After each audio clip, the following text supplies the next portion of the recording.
Hello guys, myself Priyanshu Sharma is here to welcome you all to our educational channel Science Study. So today I am going to start a beautiful topic which is solution of chemistry for class 12. So guys, in this video we cover basic introduction of this chapter and also solve some question which is frequently asked in CBSE board as well as other board and also asked in competitive examination. So without wasting any time, let's get started. तो guys, इस video में हम कुछ content cover कर रहे होंगे जो है हमारा फर्स्ट सॉल्यूशन यानी कि सॉल्यूशन को हम कैसे डिफाइन करेंगे, सॉल्यूशन क्या होता है, and second classification of solution which is depend upon the number of component present. हम सॉल्यूशन का क्लासिफिकेशन देखेंगे जो कि डिपेंड करेगा उसमें कितने नंबर ऑफ कंपोनेंट प्रेजेंट है यानी कितने नंबर ऑफ सब्सटेंस प्रेजेंट है। और थर्ड हम पढ़ेंगे difference between solute and solvent, solute और सॉल्वेंट के बीच में difference. Fourth question based on the finding of solute and solvent in a mixture, हमें एक मिक्सचर दिया जाएगा जिसमें हमें बताना होगा कि उसमें सॉल्यूट कौन सा है एंड सॉल्वेंट कौन सा है। और गाइस फिफ्थ हम पढ़ रहे होंगे टाइप्स ऑफ सॉल्यूशन, सॉल्यूशन कितने प्रकार का होता है।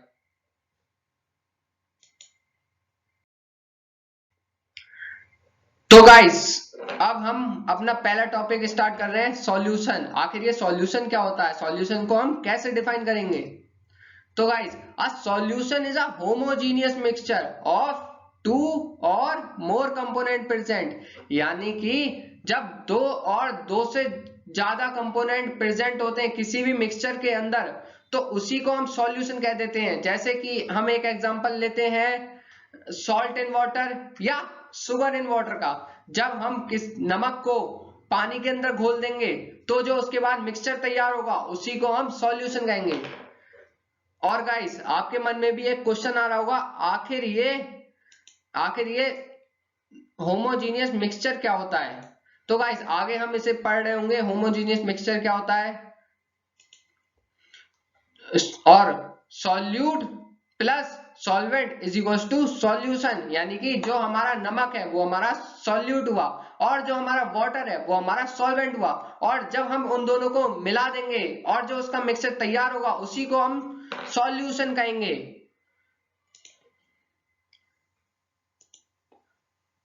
हाँ guys, what is homogeneous mixture, आखिर ये होमोजीनियस मिक्सचर क्या होता है।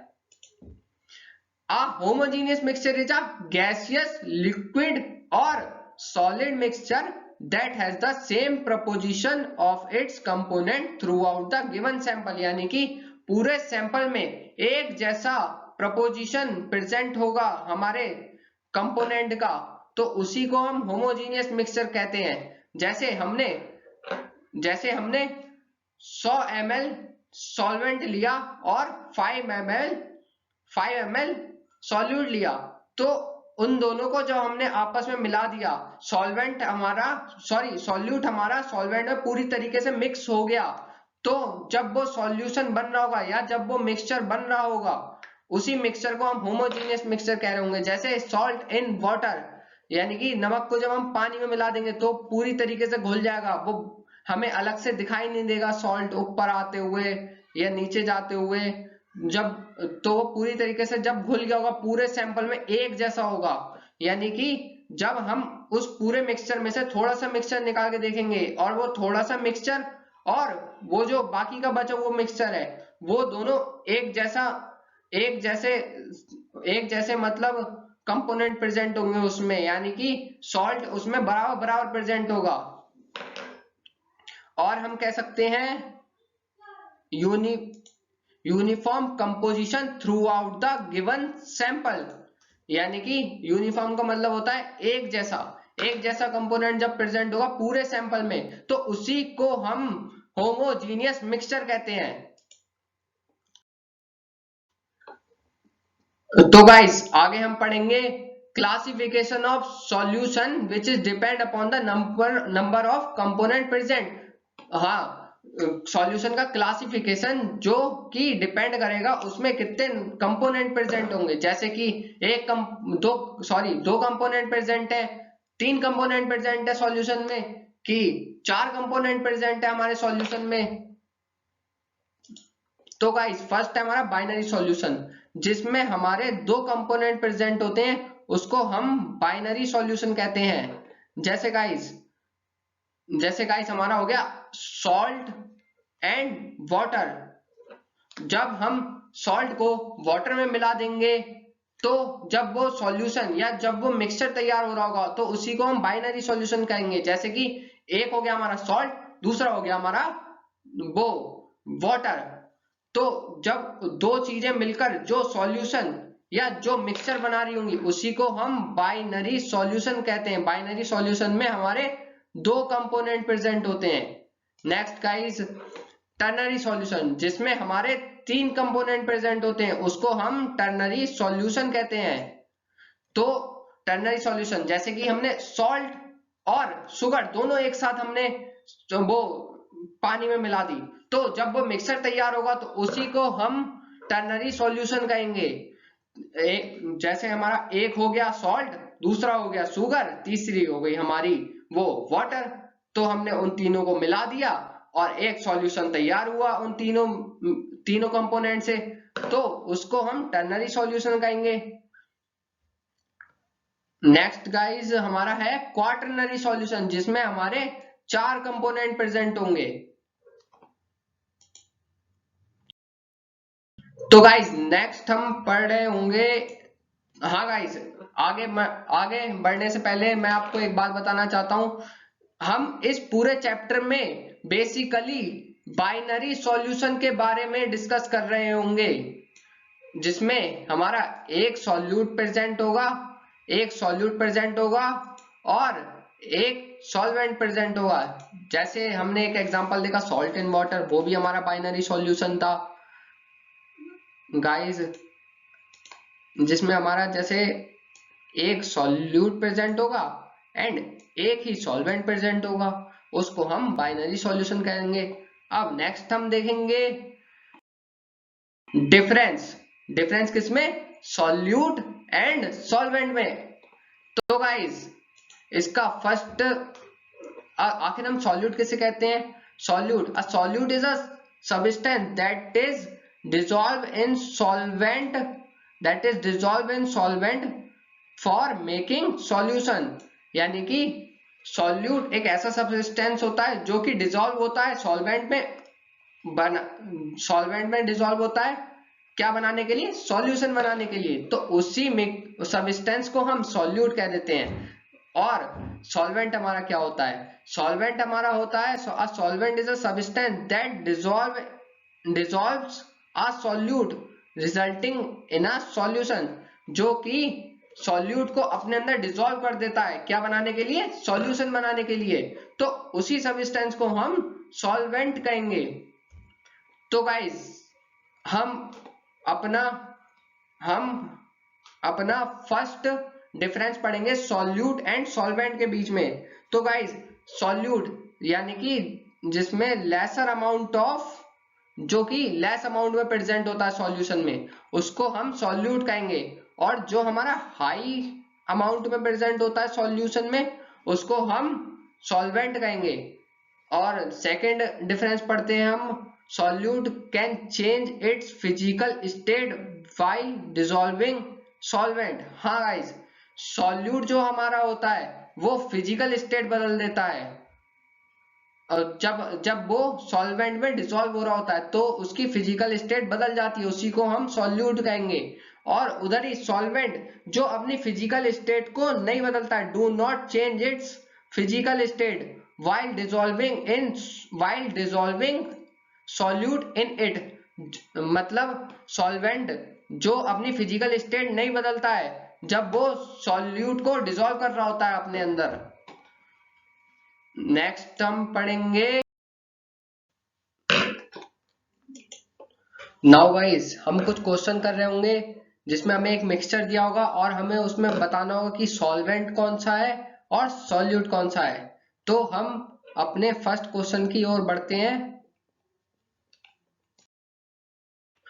Now guys, question number 1 is find the solute and solvent in a brine solution। तो गाइस आप इस वीडियो को पॉज करिए और क्वेश्चन को सॉल्व करिए। आई होप आपने वीडियो पॉज करी होगी और क्वेश्चन को सॉल्व करा होगा। तो मैं यहाँ पे सॉल्यूशन करने जा रहा हूँ इसका। तो find the solute and solvent in a brine solution. Find the solute and solvent in a brine solution. तो गाइज ये ब्राइन सॉल्यूशन क्या है आखिर? ब्राइन सॉल्यूशन कुछ नहीं है। ब्राइन सॉल्यूशन एक तरीके का मिक्सचर है जिस सॉल्ट और वाटर का। तो guys brine solution is a mixture of salt in water.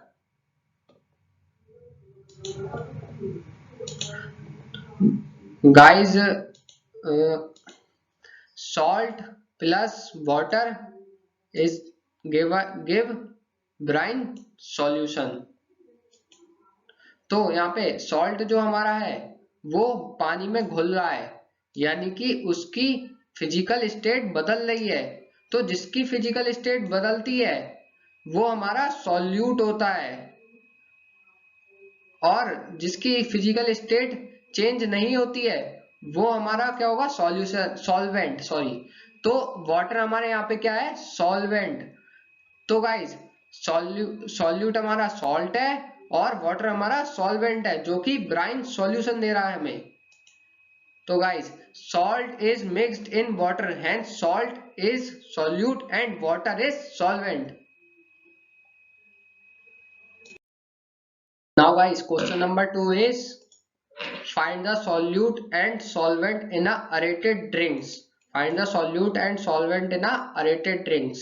तो guys before I move towards solution, आप इस वीडियो को यहीं पॉज करिए और क्वेश्चन को सॉल्व करिए। तो गाइज आई होप आपने वीडियो पॉज करी होगी और क्वेश्चन को सॉल्व करा होगा। अब मैं सॉल्यूशन करने जा रहा हूँ। तो गाइज अरेटेड ड्रिंक्स क्या होती है? Aerated drinks contain carbon dioxide as solute and water liquid as solvent, carbon dioxide as solute and water liquid as solvent। Some carbonated soft drinks are Pepsi, Coke, Fanta etc।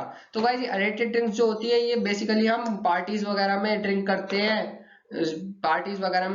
हैं, जो कि soft drinks कहलाती हैं, जो कि Pepsi, Coke, फेंटा और बहुत सारी जो सॉफ्ट ड्रिंक्स हैं। तो गाइज ये जो सॉफ्ट ड्रिंक्स होती है इसमें हम कार्बन डाइऑक्साइड को डिसॉल्व करते हैं under very high pressure water के अंदर। तो गाइज जब हम कार्बन डाइऑक्साइड को वाटर में डिसॉल्व करेंगे तो हमारी सॉफ्ट ड्रिंक्स बनती है, यानी कि H2CO3। तो हमारा H2CO3 बनेगा, यानी कि जो हमारी सॉफ्ट ड्रिंक्स है, यानी कि जो हमारा सॉल्यूशन है, तो सॉल्यूशन हमारे यहाँ पे लिक्विड है और हमारा ये एच वाटर भी लिक्विड है, यानी कि जो सॉल्यूशन की स्टेट होती है वही हमारी सॉल्वेंट की भी स्टेट होती है।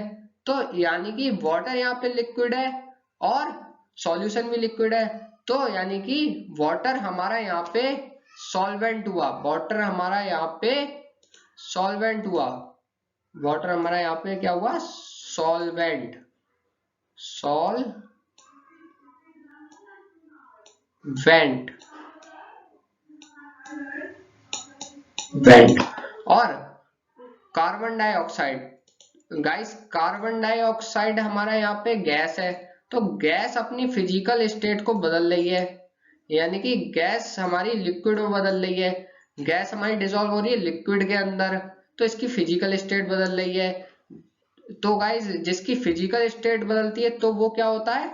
वो हमारा होता है सॉल्यूट। वो हमारा होता है सॉल्यूट।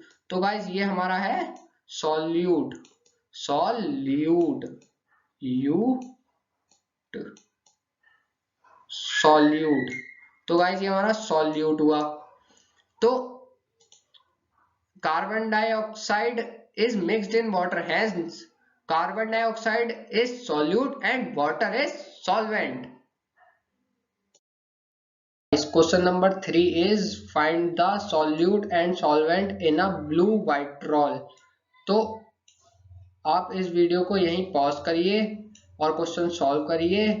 आई होप आपने वीडियो पॉज करी होगी और क्वेश्चन को सॉल्व करा होगा।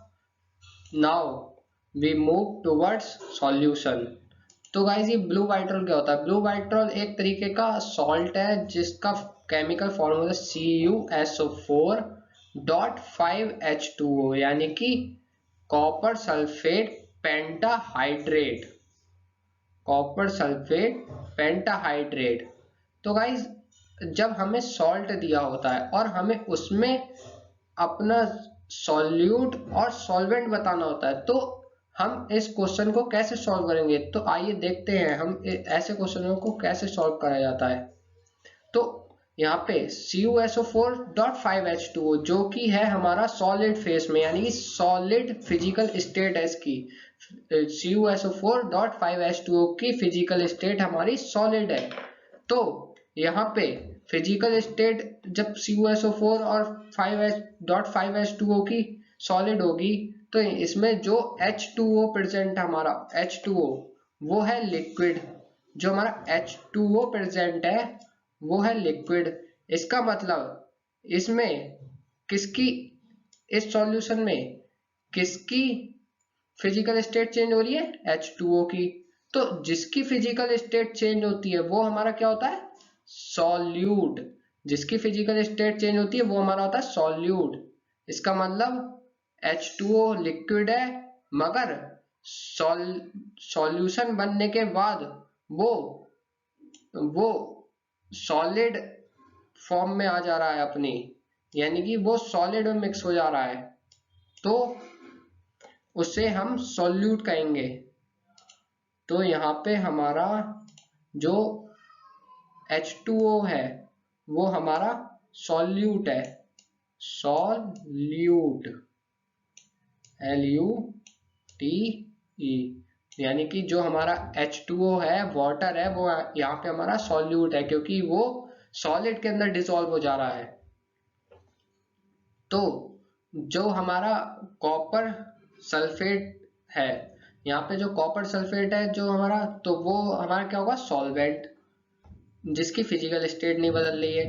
इस कॉपर सल्फेट हमारा यहाँ पे वो सॉलिड था और सॉल्यूशन बनने के बाद भी वो सॉलिड ही रहा, तो इसकी फिजिकल स्टेट चेंज नहीं हुई, तो इसका मतलब ये हमारा यहाँ पे सॉल्वेंट है। जिसकी फिजिकल स्टेट चेंज नहीं होती है वो सॉल्वेंट कहलाता है। तो CuSO4 यहाँ पे हमारा सॉल्वेंट हुआ, सॉल्वेंट। CuSO4 की यहाँ पे फिजिकल स्टेट चेंज नहीं हुई है, तो ये यहाँ पे सॉल्वेंट हुआ। तो गाइज यहाँ पे हम देख रहे हैं blue vitriol is a solid solution and we know that physical state of solvent is same as the physical state of solution. It means to say that CO4 is solvent. As we know that solute changes their physical state, so here water is changing their state. It means water is solute. It means water is solute.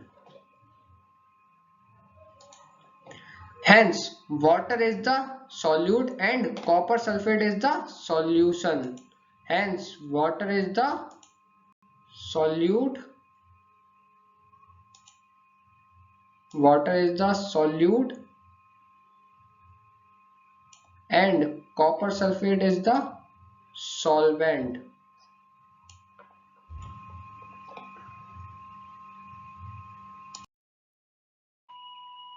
Now guys, we moving to question number 4. The question number 4 is find the solute and solvent in gypsum. तो guys ये blue वाइट्रॉल वाले question की तरह बिल्कुल same है, आप ये आसानी से कर सकते हैं। तो वीडियो पॉज करिए, क्वेश्चन को सॉल्व करिए। आई होप आपने ये क्वेश्चन सॉल्व करा होगा, वीडियो पॉज करी होगी। तो we move towards our solution. तो गाइज ये जो जिप्सम होता है, जिप्सम का केमिकल फॉर्मूला है हमारा यहाँ पे CaSO4.2H2O, यानी कि कैल्शियम सल्फेट डाइहाइड्रेट। तो ये इसका मतलब यहाँ पे ये जो कैल्शियम सल्फेट डाइहाइड्रेट है CaSO4.2H2O है, ये हमारा सॉलिड स्टेट में, कौन सी स्टेट में है? ये हमारा सॉलिड स्टेट में है, सॉलिड स्टेट में है। तो गाइज ये सॉलिड स्टेट में है, इसका मतलब यहाँ पे जो ये वाटर है, ये जो हमारा वाटर है, इस इसने अपना फेस चेंज करा होगा। ये जो वाटर है इसने अपना फेस चेंज करा होगा, यानी कि फिजिकल स्टेट चेंज करी होगी। ये पहले लिक्विड था, अब सॉलिड में आ गया।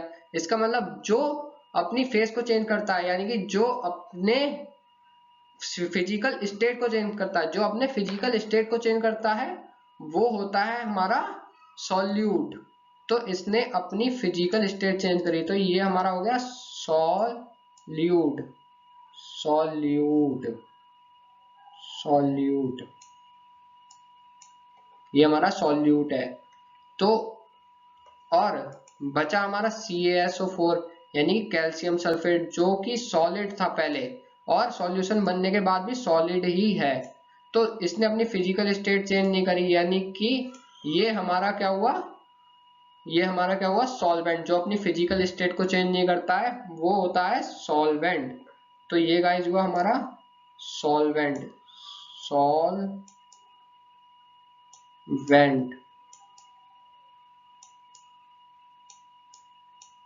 तो गाइस ये हुआ हमारा सॉल्वेंट।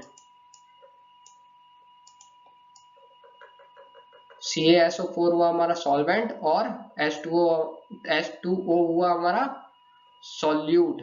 तो guys gypsum is solid solution, gypsum is solid solution, gypsum is solid solution, and we know that physical state of solvent is, physical state of solvent is same as the physical state of solution, same as the physical state of solution, यानी कि physical state जो होती है solvent की वो होती है same physical state of solution की तरह। मतलब जो सॉल्वेंट की फिजिकल स्टेट होती है वही सॉल्यूशन की फिजिकल स्टेट होती है। तो इसका मतलब it's mean to say that CaSO4 is solvent. इसका मतलब CaSO4 कैल्शियम सल्फेट हमारा सॉल्वेंट है। as we know that solute change their physical state, so here water is changing their state, water is changing their state, it means water is solute।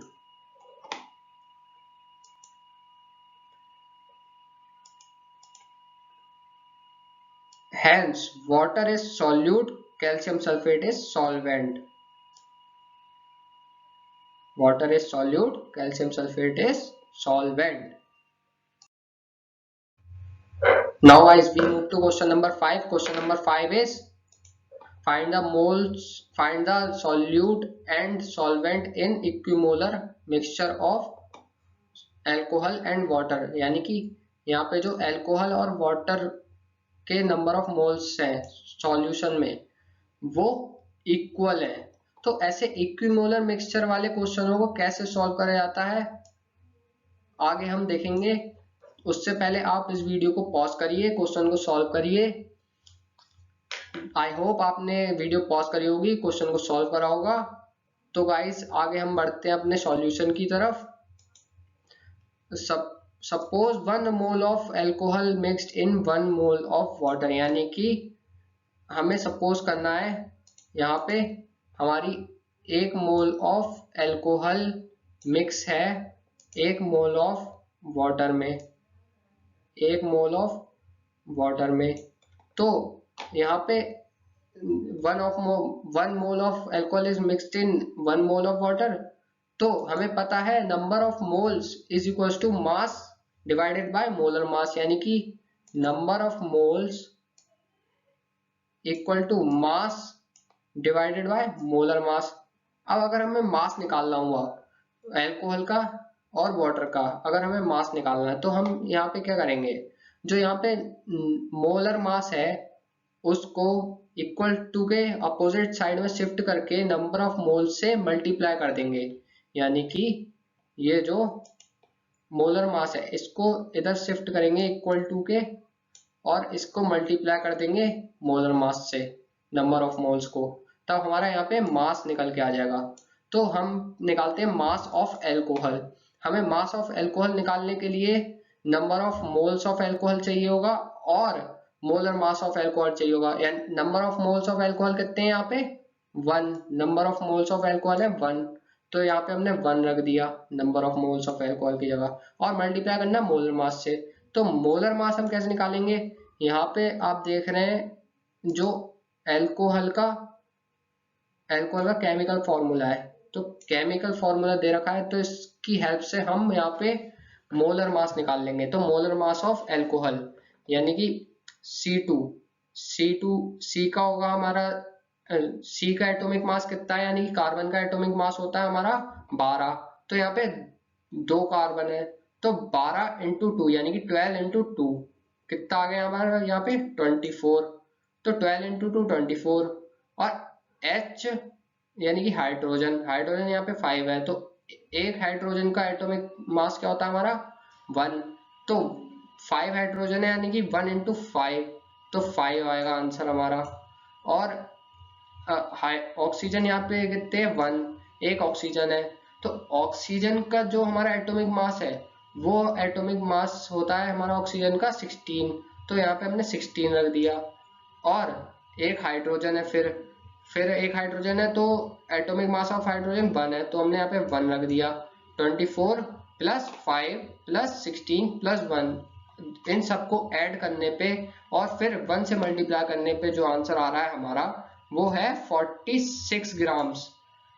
तो guys जो हमारा mass of alcohol आ गया, mass of alcohol जो हमारा है, sorry highlighter use करना है, mass of alcohol जो हमारा है वो है हमारा 46 ग्राम्स, मास ऑफ एल्कोहल आ गया हमारा।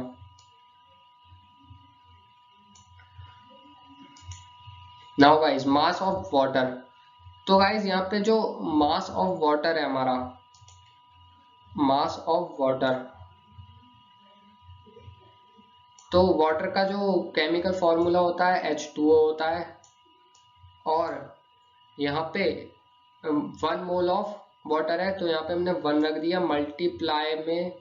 Multiply by molar mass. Molar mass कैसे निकालेंगे, H का जो हमारा वो है एटॉमिक मास वो होता है 1, तो यहाँ पे H 2 है, तो 2 इंटू 1 कर दिया, यहाँ पे 2 इंटू 1 हो गया, तो 2 इंटू 1 2 प्लस ऑक्सीजन, तो ऑक्सीजन हमारी एक है, एक ऑक्सीजन का एटॉमिक मास होता है 16, तो प्लस 16, तो 2 इंटू 1 प्लस 16, 2 प्लस 16 यानी कि 18, तो यहाँ पे जो हमारा मास ऑफ वाटर हो गया वो 18 हो गया। तो आप गाइस देख सकते हैं मास ऑफ एल्कोहल, जो हमारा यहाँ पे मास ऑफ एल्कोहल है, एल्कोहल का जो मास है वो हमारे वाटर के मास से ज़्यादा है, यानी कि वाटर का मास हमारे एल्कोहल के मास से कम है, यानी कि mass of alcohol is greater then mass of water,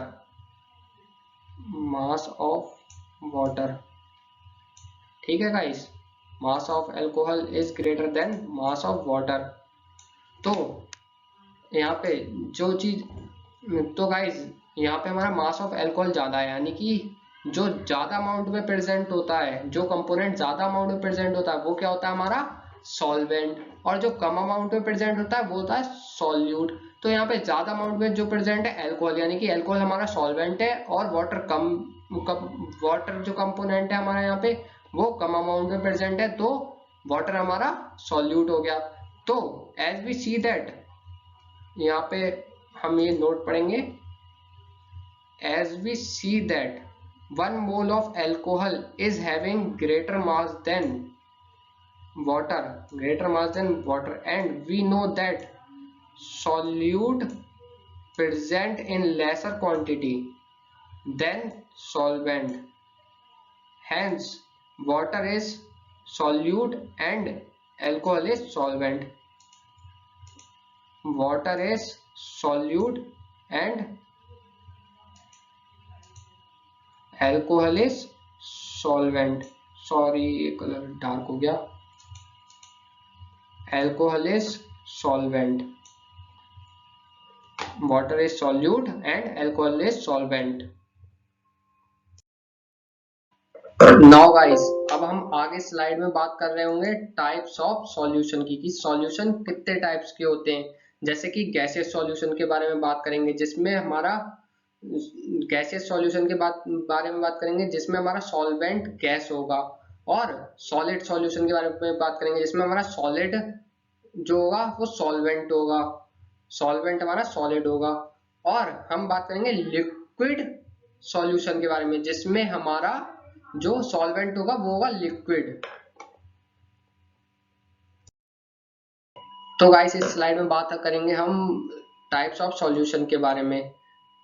guys, एक इम्पोर्टेंट बात बतानी थी, जैसे जो हमारा सॉल्वेंट का फिजिकल स्टेट होता है वही हमारा सॉल्यूशन का भी फिजिकल स्टेट होता है. जैसे अगर सॉल्वेंट हमारा सॉलिड है तो फिजिकल स्टेट ऑफ सॉल्यूशन भी हमारा सॉलिड होगा.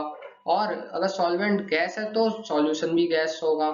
तो अगर हमारा सॉल्वेंट लिक्विड है तो फिजिकल स्टेट जो होगी हमारी सॉल्यूशन की वो भी लिक्विड ही होगी. तो गाइज, अब हम बात करेंगे गैसियस सॉल्यूशन के बारे में.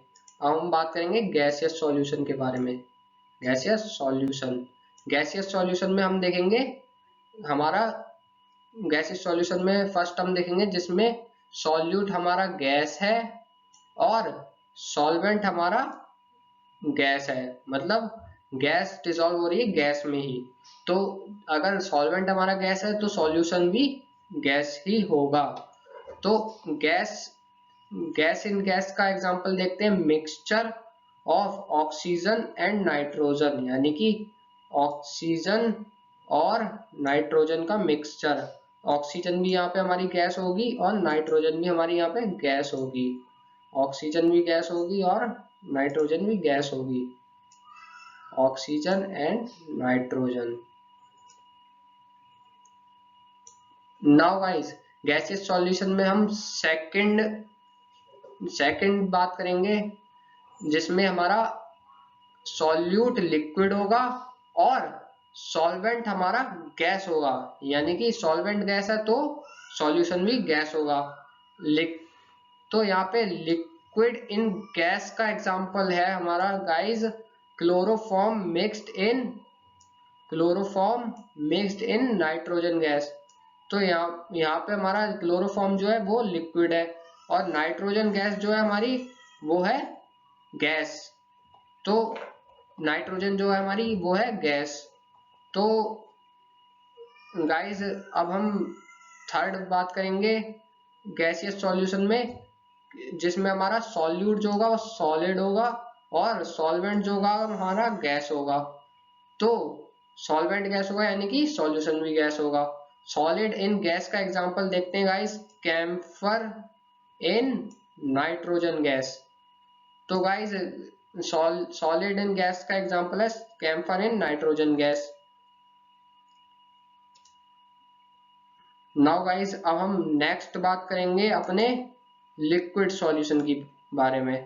तो लिक्विड सॉल्यूशन में फर्स्ट पॉइंट देखते हैं जिसमें सॉल्यूट हमारा गैस है और सॉल्वेंट हमारा लिक्विड है. तो गैस अगर सॉल्वेंट हमारा लिक्विड है तो सॉल्यूशन भी हमारा लिक्विड ही होगा. तो गैस इन लिक्विड का एग्जांपल देखते हैं यहाँ पे, ऑक्सीजन डिसॉल्व इन वाटर, यानी कि जो ऑक्सीजन है हमारी, ऑक्सीजन जो कि एक गैस है वो डिसॉल्व हो रही है वाटर जो कि लिक्विड है. तो देखिए गाइस, यहाँ पे जो हमारा सॉल्यूशन है वो लिक्विड आया. तो लिक्विड सॉल्यूशन में हम सेकंड पॉइंट की बात करेंगे, उसमें सॉल्यूट जो हमारा होगा वो होगा लिक्विड एंड जो सॉल्वेंट होगा वो भी हमारा लिक्विड होगा. सॉल्वेंट लिक्विड होगा तो सॉल्यूशन भी लिक्विड होगा. तो लिक्विड इन लिक्विड का एग्जांपल देखते हैं, ethanol.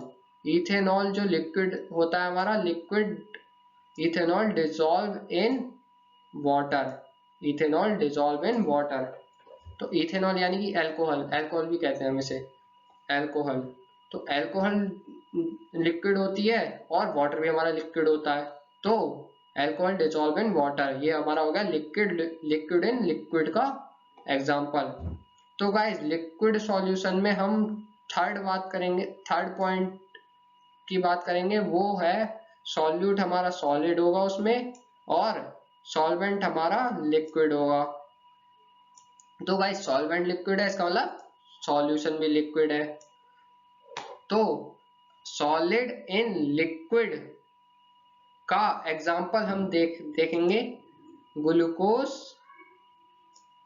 Dissolves in water. Glucose हमारा सॉलिड पाउडर हुआ, एक तरीके का सॉलिड, सॉलिड पाउडर ग्लूकोज हमने लिया और उसे डिजॉल्व कर दिया वाटर में, तो सॉलिड हमारा वाटर में बदल गया, यानी कि हमारा वाटर सॉल्यूशन बना। तो यहाँ पे सॉलिड इन लिक्विड का एग्जांपल है glucose dissolve in water. Now guys अब हम बात करेंगे सॉलिड सॉल्यूशन के बारे में, अब हम बात करेंगे सॉलिड सॉल्यूशन के बारे में। ये गाइस हमसे विजिबल नहीं हो रहा है, थोड़ा लाइट कलर लेना चाहिए हमें। अब हम बात करेंगे सॉलिड सॉल्यूशन के बारे में, सॉलिड सॉल्यूशन के बारे में। तो सॉलिड सॉल्यूशन में फर्स्ट पॉइंट में बात करेंगे हम, जिसमें सॉल्यूट हमारा गैस होगा और सॉल्वेंट हमारा सॉलिड होगा। अगर सॉल्वेंट सॉलिड है तो सॉल्यूशन भी सॉलिड ही होगा, क्योंकि जो हमारी सॉल्वेंट की फिजिकल स्टेट होती है वो सॉल्यूशन की भी फिजिकल स्टेट होती है। तो गैस इन सॉलिड का एग्जांपल हम देखेंगे, solution of hydrogen gas in palladium. तो यहाँ पे हाइड्रोजन गैस, पैलेडियम और हाइड्रोजन गैस के बीच में जो रिएक्शन होता है हमारा, उसी को हम बोलते हैं solution in hydrogen gas in palladium. तो इसका जो एग्जांपल है गैस इन सॉलिड का, solution of hydrogen gas in palladium. Palladium हमारा एक मेटल होता है। तो गाइज और हाँ गाइज, ये जो टेबल मैं आपको पढ़ा रहा हूँ, ये टेबल बहुत ही इंपॉर्टेंट है बोर्ड पॉइंट से। बोर्ड में इस टेबल से बहुत सारे क्वेश्चन पूछे जाते हैं। तो गाइज सॉलिड सॉल्यूशन में अब हम बात करेंगे सेकंड पॉइंट की, जिसमें सॉल्यूट जो होगा हमारा वो सॉलिड होगा, सॉल्वेंट वो सॉरी जो सॉल्यूट होगा वो लिक्विड होगा और सॉल्वेंट जो होगा हमारा वो सॉलिड होगा। तो सॉल्वेंट सॉलिड है, इसका मतलब सॉल्यूशन भी सॉलिड ही है। तो लिक्विड एंड सॉलिड का एग्जांपल देखते हैं हम, amalgam of mercury and sodium. तो गाइज ये एक तरीके का अमलगम बन जाता है, इससे मरकरी मेटल, मरकरी एक लिक्विड मेटल होता है जो जिसको हम सोडियम मेटल में डिसॉल्व कर देते हैं। तो लिक्विड एंड सॉलिड का ये बेस्ट एग्जांपल है अमलगम। तो गाइज ये अमलगम बना देता है, अमलगम बोला जाता है जब मरकरी मेटल, मरकरी जो हमारा लिक्विड मेटल है वो सोडियम में डिसॉल्व हो जाता है, तो उसे हम अमलगम बोलते हैं। ये बेस्ट एग्जांपल है लिक्विड इन सॉलिड का। तो गाइज नेक्स्ट थर्ड पॉइंट की बात करेंगे हम सॉलिड सॉल्यूशन में, जिसमें सॉल्यूट हमारा सॉलिड होगा और सॉल्वेंट भी हमारा सॉलिड ही होगा। सॉल्वेंट सॉलिड तो सॉल्यूशन सॉलिड। तो सॉलिड इन सॉलिड की बात करेंगे हम, जिस सॉलिड और सॉलिड का एग्जांपल अब हम देखेंगे, कॉपर डिसॉल्व इन गोल्ड, यानी कि कॉपर को हम डिसॉल्व कर रहे हैं गोल्ड में। तो गाइज सॉलिड को अगर हम सॉलिड में मिक्स करेंगे तो इसमें हमें एक बात का ध्यान रखना पड़ेगा कि हमारा जो पहला मेटल है, यानी कि जो हमारा पहला मेटल है वो दूसरे मेटल के पार्टिकल से बराबर होगा, यानी कि जो पहले मेटल के पार्टिकल होंगे और जो दूसरे मेटल के पार्टिकल होंगे वो दोनों आपस में बराबर होने चाहिए, तभी ये अच्छे से वो सॉल्यूशन बना पाएगा।